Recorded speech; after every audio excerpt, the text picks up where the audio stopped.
In today's video, we are discussing the axis. Now, axis is the second cervical vertebrae next to the atlas. Atlas was the first cervical vertebrae.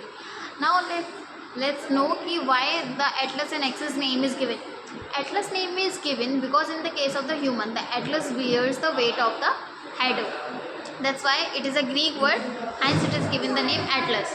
And the axis. The name axis is given because the axis helps in the rotation of the atlas.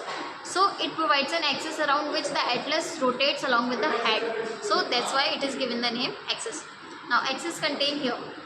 Now axis have this spinous process, these cranial articular process and the caudal articular process. These are the transverse process, and this is the ventral spine.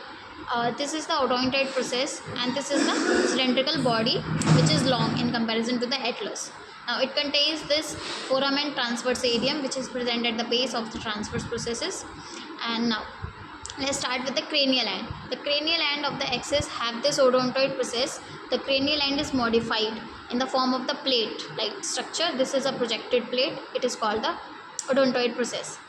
Now this is the spinous process. The spinous process is inclined forward. It is inclined forward, and the height and the width increases as we move back to this spinous process. Now the articular process. This is the cranial articular process.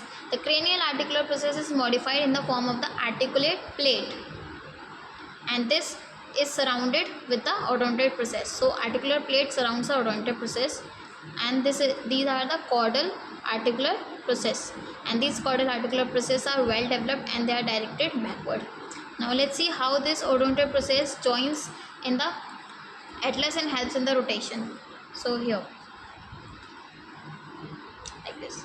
So this is how the atlas and axis articulates with each other, and this is how the atlas rotates around the axis. Clear? Now let's see the transverse processes. These are the transverse processes of the axis, and they are undivided.